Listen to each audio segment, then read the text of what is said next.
vous êtes bien sur la télé qui nous ressemble et nous rassemble. Aimables téléspectateurs, bonsoir et bienvenue. Au sommaire de ce soir, les autorités du pays s'activent pour une meilleure prise en charge de l'armée guinéenne. La construction d'un centre hospitalo-universitaire des forces armées est annoncée pour très bientôt dans la ville de Dubreka. C'est du moins ce que révèlent les travaux en intercommission au CNT. Le combat contre les violences basées sur le genre s'intensifie à Conakry. Ce jeudi, le consortium Avocats sans frontières, le club des jeunes filles leaders de Guinée et le centre guinéen de promotion et de protection des droits de l'homme étaient autour de la table pour discuter de nouvelles stratégies de lutte contre cette pratique. Et puis, la Guinée vers la régularisation du secteur de la publicité. L'initiative est de la Haute Autorité de la Communication qui a réuni cette semaine plusieurs acteurs pour une concertation. C'est tout pour les titres.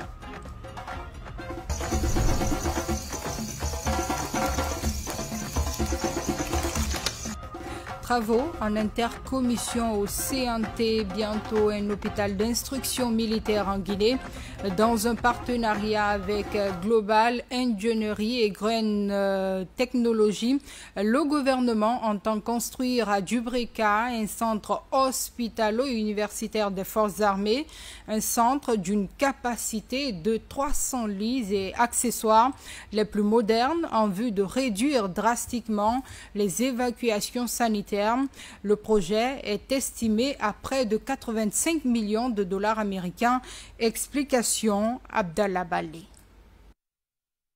Cet hôpital d'instruction militaire d'une capacité de 300 lits comprend entre autres une faculté de médecine, de bâtiments de 4 étages, des logements pour le personnel et un héliport va bientôt voir le jour en Guinée. Cette décision du gouvernement guinéen vise à doter les forces de défense et de sécurité et les populations civiles d'un hôpital moderne de référence capable de faire face à des urgences et différents besoins de santé. Le prestataire de services financiers garantira la levée de tout le financement nécessaire au lancement du projet jusqu'à sa fin.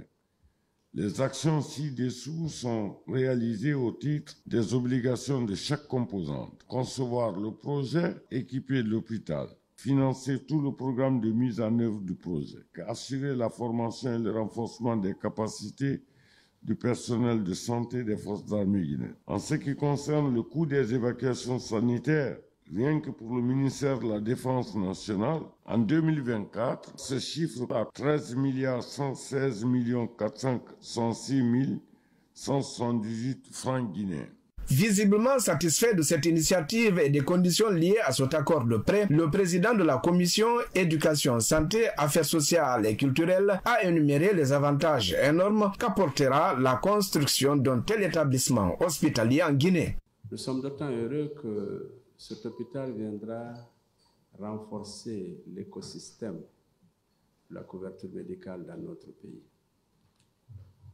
À la lecture de l'exposé des motifs, Monsieur le ministre vient de préciser que cette offre de soins de cet hôpital ne va pas seulement s'adresser aux militaires, mais aussi aux civils. Alors,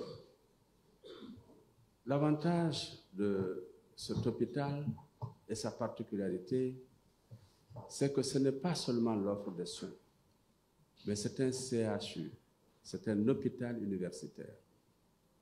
Et la vocation d'un hôpital universitaire, c'est les soins, la formation et la recherche.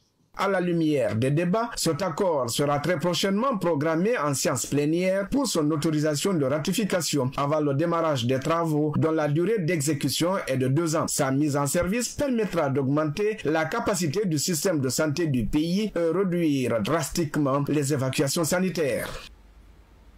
Je vous l'annonçais dans les titres après l'adhésion de la Guinée à la conférence interafricaine de la prévoyance sociale CIPRES en 2023. En janvier 2025, les conseillers nationaux ont approuvé l'autorisation de ratification du traité révisé de la conférence interafricaine de la prévoyance sociale et une convention multilatérale de sécurité sociale. Quelles sont les opportunités pour la Guinée en signant ces deux textes? Le président de la commission santé, éducation et affaires sociales et culturelles est revenu sur cette question dans l'émission autour de la transition. Décryptage, Ibrahima Souri Kamara. Pour promouvoir la prévoyance sociale et en faire le socle de ses politiques de développement, la Guinée, à l'instar de plusieurs pays d'Afrique, s'est engagée le 9 juin 2023 à adhérer au traité révisé de la conférence interafricaine de prévoyance sociale CIPRES. Ce traité permettra d'améliorer et consolider la gestion technique des branches et une bonne gouvernance des organismes de prévoyance sociale. Il cible particulièrement les travailleurs migrants et les membres de leur famille en leur faisant bénéficier d'une égalité de traitement. La Guinée, on a voté ici la convention d'adhésion à la Guinée à la CIPRES, qui est la convention interafricaine de prévoyance sociale. Vous savez, c'est une association qui existe, qui a été créée à Abidjan. Donc, nous avons demandé à notre pays d'adhérer à cette convention. Pourquoi? Parce que d'abord, ça va nous permettre d'intégrer ce grand ensemble et avoir des méthodes harmonisées de gestion des caisses de prévoyance sociale. Pendant très longtemps, on a pensé ici que la sécurité sociale, particulièrement, avait pour seul objectif de financer des caisses noires, de certains dirigeants, de certains hauts cadres, etc. Donc, l'adhésion de notre pays à la CIPRES va permettre de mettre en place des mécanismes de gestion harmonisés avec un système d'audit. Donc, on ne pourra plus quand même se sortir de ce système pour gérer autrement les caisses. Ça, c'est le premier avantage.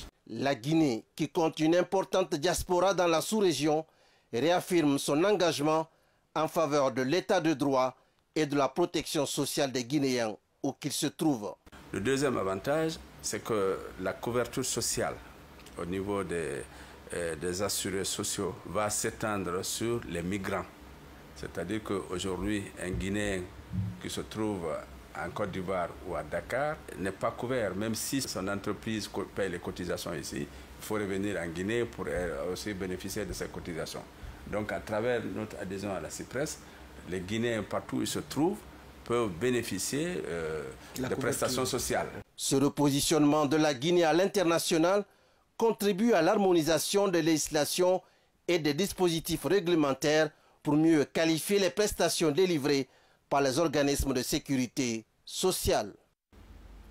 L'infirmerie du Conseil national de la transition est une structure sanitaire dédiée aux honorables conseillers nationaux et au personnel de l'administration parlementaire. Pour son fonctionnement, il dispose de 4 médecins et de 8 infirmiers. Ce service a pour mission d'apporter les premiers soins aux concernés. Reportage Souleymane Diallo. L'infirmerie du Conseil national de la transition a comme mission principale la prise en charge des cas d'urgence sanitaire.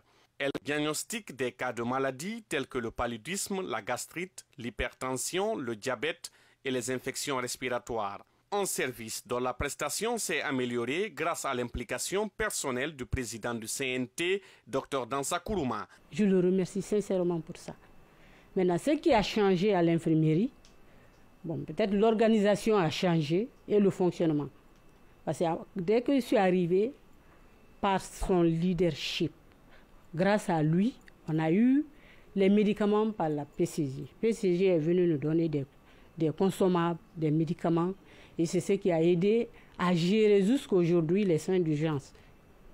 Et les gens viennent consulter, ils sont satisfaits.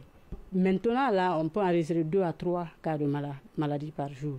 Sinon, en période hivernale, on pouvait enregistrer plus de 5, parce qu'au mois d'août, on avait plus de 101 malades qu'on a gérés par mois. Non, le mois. Ça, c'est la période hivernale.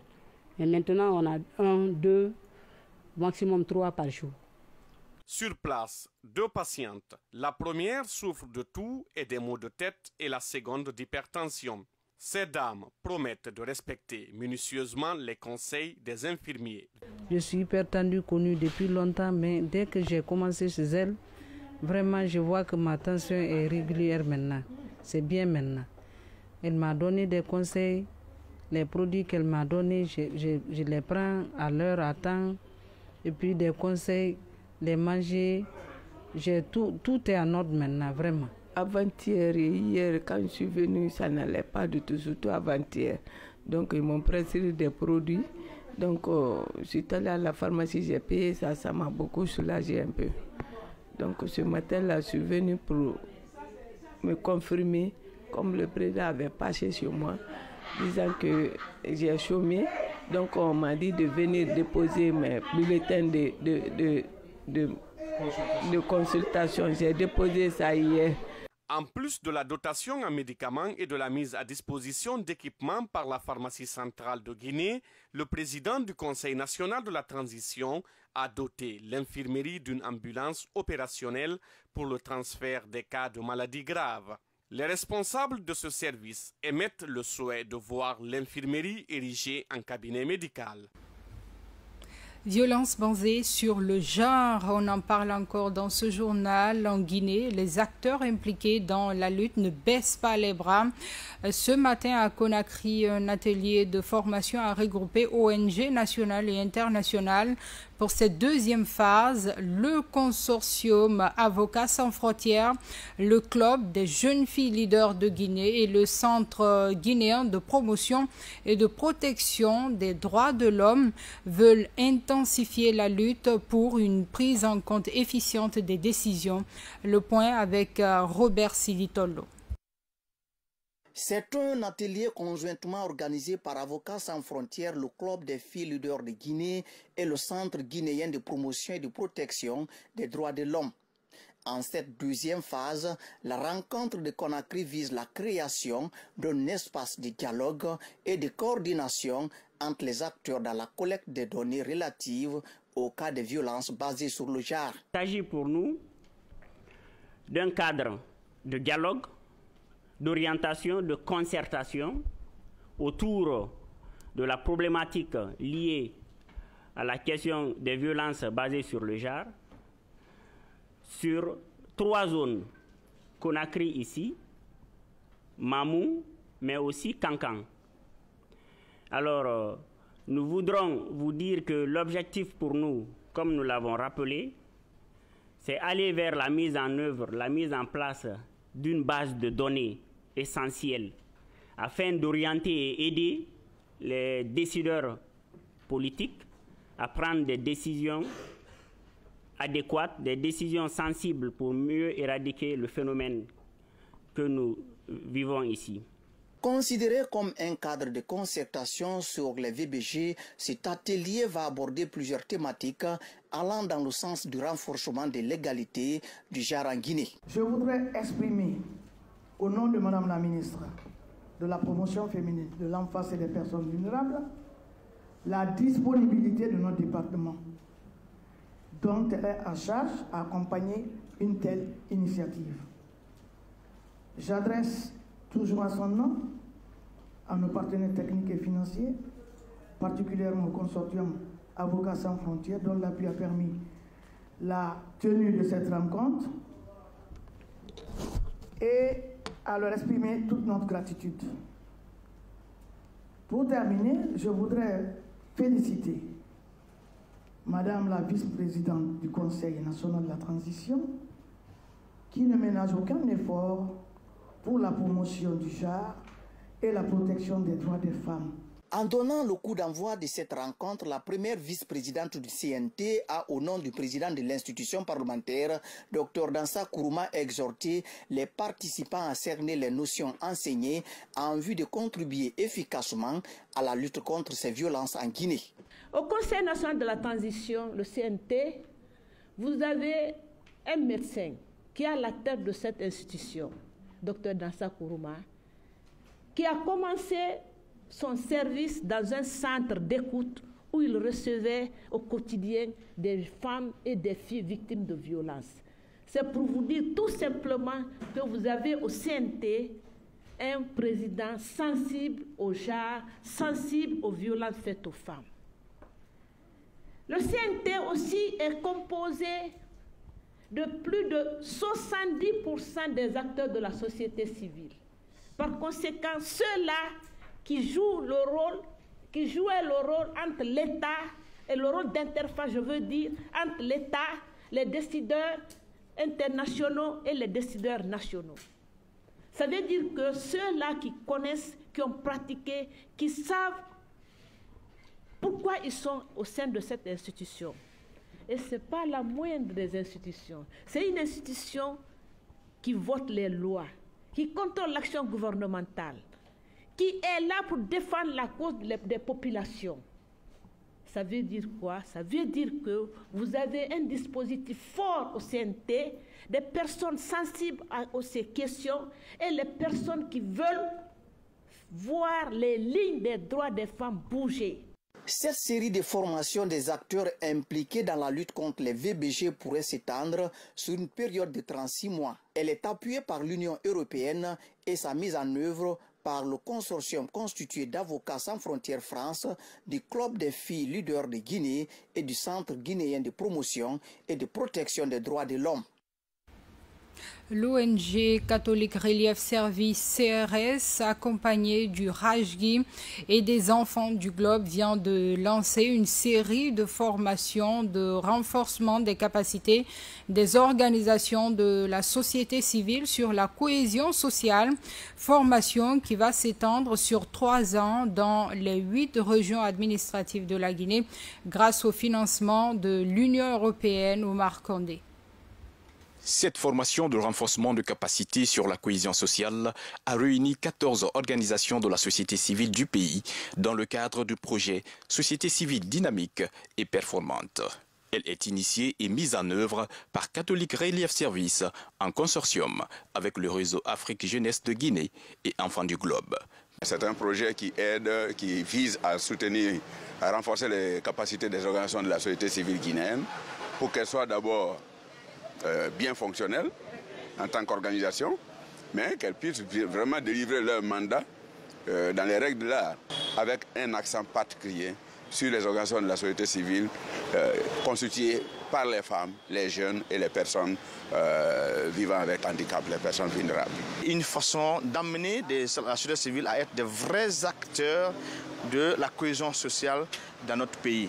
Mais il y a aussi le côté programme, donc renforcement de la société civile sur le montage, gestion des projets et tout.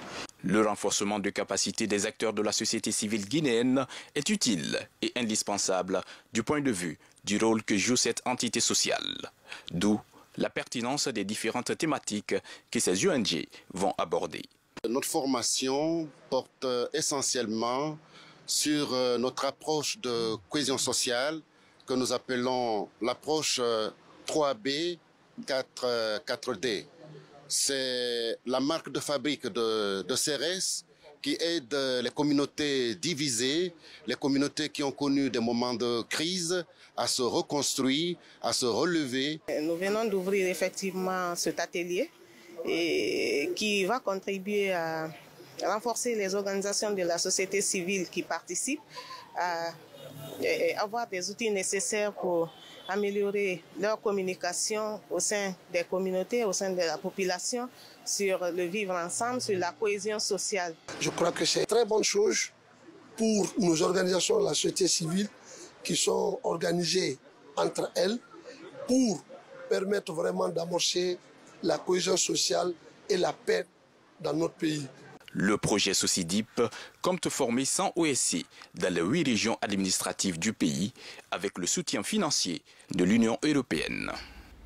Pour parler tout autre chose, les différents acteurs nationaux de la publicité étaient conviés ce jeudi à un atelier de concertation sur la publicité dans les médias en Guinée. Initiée par la Haute Autorité de la Communication, la rencontre vise à trouver les voies et moyens pour réguler ce secteur. Le CNT, pour sa part, était représenté par l'honorable Asmaou Baldé, rapporteur de la commission communication. Compte rendu Daniel Tonlo. La publicité, une forme de communication de masse dont le but est de fixer l'attention d'une audience cible afin de l'inciter à adopter un comportement souhaité. En Guinée, cette activité est malheureusement exercée de façon anarchique par certains médias et agences publicitaires. C'est suite à ce constat alarmant que la Haute Autorité de la Communication a initié cette séance de travail. C'est à l'issue de nos missions à l'intérieur du pays, des missions de monitoring. C'est-à-dire qu'il s'agit d'écouter des radios sur place, dans les localités, à l'intérieur du pays. Et sachez que c'était catastrophique. Parce qu'une radio peut rester pendant 2 heures en train de faire une publicité. Et ce constat-là, c'est depuis plus d'1 an. Nous sommes là-dessus. Donc c'est à partir de ce constat-là, nous nous sommes dit qu'il faut réunir tous les acteurs de la publicité afin d'échanger avec eux pour qu'on puisse avoir une solution à cette problématique. Mettre les citoyens à l'abri des conséquences de publicités mensongères et lutter contre les messages sexistes dans les publicités, tels sont les faits à bannir à travers cette initiative. Invité à prendre part à cette concertation, le rapporteur de la commission information et communication du CNT a présenté aux participants le contenu de la nouvelle loi portant réglementation de la publicité en Guinée. Désormais, en République de Guinée, le contenu des messages publicitaires est strictement réglementé. Il y a des matières sur lesquelles il y a des restrictions.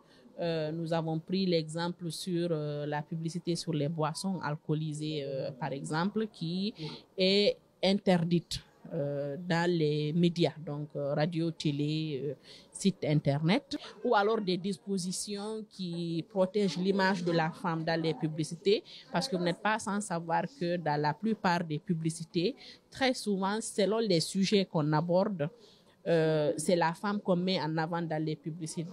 C'est une initiative que nous saluons dans la mesure où il y a une loi maintenant qui protège le consommateur en amont et qui réglemente les publicités en aval, parce que ça a des incidences directes sur le consommateur en question. Rares des consommateurs fassent la distinction ou bien comment discerner les informations publiées. Sur ce, quand il y a une loi qui encadre, qui réglemente les publicités dans les médias, on ne peut que se réjouir et féliciter les initiateurs et les acteurs. Cette journée de concertation a été soldée par la mise en place de 2 commissions qui auront pour mission de rédiger le rapport global et faire des recommandations allant dans le sens de l'assainissement du secteur de la publicité en Guinée. Et pour terminer, cap sur l'Abbé pour parler du programme École numérique dont bénéficie l'école primaire de Diré. Un programme qui permet aux élèves et encadreurs de se familiariser à l'outil numérique dans un monde en pleine mutation. Plusieurs écoles du pays vont bénéficier de ce programme qui fait des heureux. Reportage Sarafdine Diallo. Le programme École numérique a été initié depuis 2015 par la Fondation Orange Guinée. L'objectif est de permettre aux élèves et encadreurs des écoles du pays de se familiariser aux outils numériques. L'école numérique, c'est une école classique comme l'école primaire de Gary Centre qui reçoit des kits numériques. Kits numériques qui, pour la plupart du temps, est constitué d'ordinateurs, de tablettes éducatives, d'enceintes, de serveurs. Serveur qui est l'élément principal qui contient tout le contenu éducatif qui va servir aux élèves durant toute l'année scolaire. Nous allons, durant les 3 jours qui vont suivre cette remise, procéder à une formation officiellement, à la fois des médiateurs pédagogiques qui sont constitués de quelques membres de l'association, mais aussi des enseignants de cette école primaire. Pour l'école primaire de Ndiari, le projet est porté par l'Association pour le développement intégré de Ndiari. une ONG qui œuvre pour le développement endogène. Nous sommes là justement pour la remise officielle de ces kits-là. Il s'agit des tablettes, il s'agit entre autres des ordinateurs et beaucoup d'autres choses, beaucoup d'autres fournitures, en tout cas de manière scolaire qu'ils ont envoyé à ces élèves-là de la 6e année pour effectivement faciliter l'apprentissage de ces jeunes élèves-là et surtout s'approprier du numérique. Et nous ne sommes pas sans savoir aujourd'hui qu'on ne peut pas s'en passer du numérique. Et aujourd'hui, la Fondation Orange nous apprend également que nous avons une chance et surtout une victoire à célébrer parce que l'école primaire de Diari est la 101e école aujourd'hui à bénéficier de ce programme école numérique. Pour l'autorité préfectorale de l'éducation de la baie, ce kit numérique est une opportunité offerte aux élèves de Ndiari d'accéder à des outils modernes d'apprentissage afin de renforcer leurs compétences et leur ouverture au monde numérique. Je vous invite à vous s'y mettre dans le processus de formation, à être actif, à être ponctuel et ensuite avec beaucoup d'attention pour maîtriser ces outils numériques. Ils sont là pour nous aider à donner des choses actualisées, à se comporter bien et à donner des choses enviables aux enfants. Les bénéficiaires ont également été outillés pour leur permettre de garantir une utilisation optimale de ces outils numériques. Et voilà, c'était l'essentiel des infos, messieurs, dames. Merci de votre attention. Merci également aux équipes techniques et rédactionnelles du jour. Bonsoir et au revoir.